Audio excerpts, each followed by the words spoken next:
사순절 묵상 5번째 시간. 오늘 제목은 땅의 일, 하늘의 일이라는 제목으로 함께 같이 묵상 나누도록 하겠습니다. 먼저 성경 말씀입니다. 요한복음 3장 12절의 말씀. 내가 땅의 일을 말하여도 너희가 믿지 아니하거든.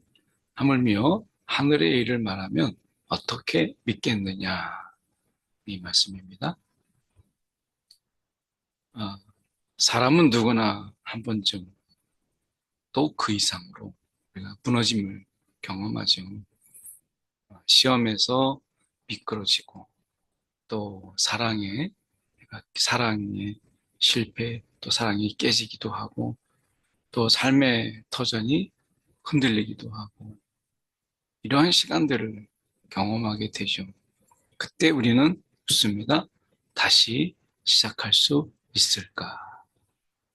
어떤 이는 실패를 끝이라 여겨서 절망 속에 갇혀 헤어나오지 못하고, 어떤 이는 다시 일어섰다고 고백하면서도 여전히 자기 안에 근거를 세우려고 합니다. 큰 성공, 화려한 자리, 안전한 삶, 이런 더 큰 성공, 더 화려한 자리, 더 안전한 삶, 이런 거를 우리가 세우려고 하지만 결국 그 길은 또 다른 감옥이 되는 것을 보게 돼요.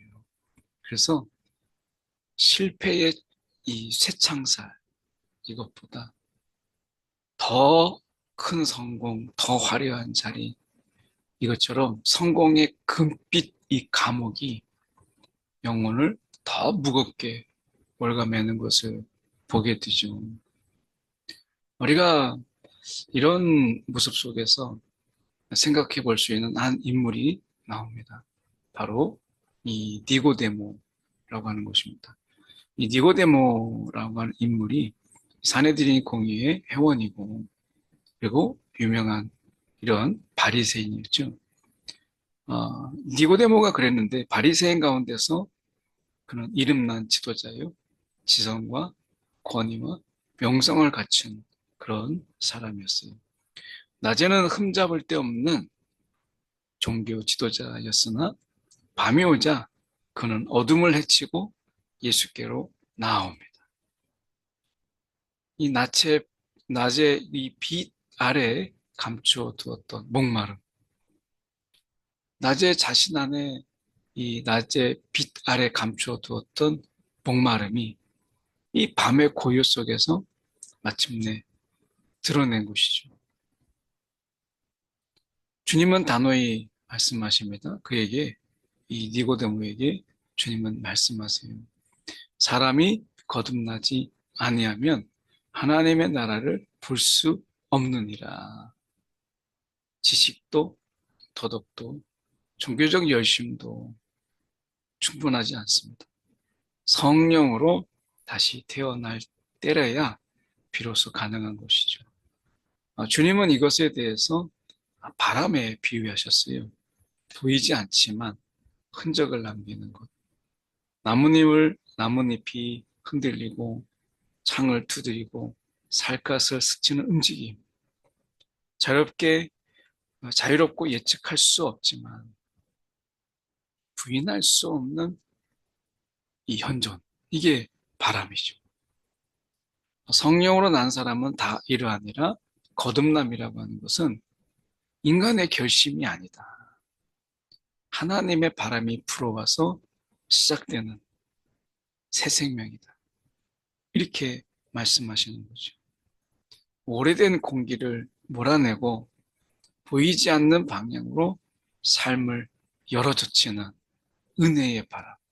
그전에는 찾을 수도 없고 갈 수도 없었던 새로운 방향, 이 보이지 않는 방향으로 삶을 열어젖히는 은혜의 바람이에요. 그러니까 좁은 길로 가라 할 때 이 좁은 길은 좁다. 대로와 큰 문과 작은 문, 큰 길과 작은 길, 이렇게 비유해서, 대조해서 우리가 좁은 길, 넓은 길에 비해서 좁은 길 이렇게 볼 수 있지만 이 좁은 길의 원어적인 의미는 보이지 않는 길이. 하나님께서 보이셔야만 볼 수 있는 길인 거죠. 마찬가지로 오래된 공기를 몰아내고 보이지 않는 방향으로 삶을 열어줬지는 이 은혜의 바람. 여기서 중요한 것은 보이지 않는 방향. 그전에는 보이지 않았던 방향이었어요. 이것으로 인도하시는 것이죠. 그런데 니고데모는 다시 묻습니다. 어찌 이런 일이 있을 수 있습니까? 이 질문은 우리의 물음이기도 하죠. 무너진 인생이 어떻게 살아날 수 있는가? 절망이 어떻게 소망으로 바뀔 수 있습니까? 이에 대해서 주님은 대답하시죠. 땅의 일을 말하여도 너희가 믿지 아니하거든. 하물며 하늘의 일을 말하면 어떻게 믿겠느냐? 여기에서 이 땅의 일이라고 하는 것은 앞에 거듭남처럼 우리가 삶의 자리에서 가까이 경험하는 변화, 성령의 바람이죠.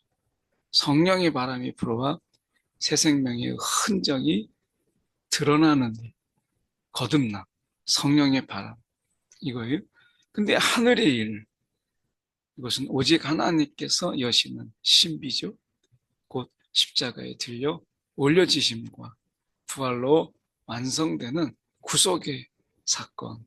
이 십자가를 통해서 들려 올려진 이후에 이 부활로 완성되는 이 구속의 사건.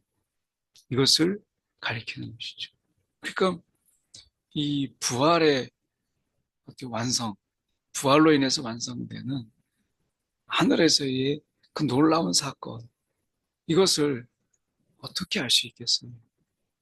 이것은 부활로 인해서 완성되어지는 이런 온전한 구원, 이것은 우리가 알 수 없는 것이죠. 그래서 여기서 우리가 중요한 것은 이 땅의 일을 통하여서 배우는 이 하늘의 일을 우리가 배운다. 이것이죠. 땅에서 신뢰 없이 하늘의 신비는 우리가 풀어지지 않습니다. 작은 순종을 통과한 마음만이 큰 은총을 맞이할 수 있는 것이죠. 이 사순절은 이 은혜를 되새기는 시간입니다. 그래서 바닥에서든 정상에서든 우리를 살리는 길은 십자가를 바라보는 일이에요. 성령은 우리를 깨우시고 새롭게 하시며 하늘의 영광으로 이끄세요. 기억하십시오. 땅의 일을 통하여 하늘의 일을 배우는 것. 이것이 사순절의 은총이다 하는 것입니다. 기도하겠습니다. 주님, 우리의 삶이 성전임을 잊지 않게 주시옵소서. 욕망의 장터가 되지 않게 하시고 기도의 집이 되게 하여 주시옵소서. 주님의 열심이 또한 우리의 마음을 사로잡아서 참 성전이신 주님의 형상이 우리 안에 선명하게 새겨지게 하여 주시옵소서. 예수님의 이름으로 기도드리옵나이다. 아멘.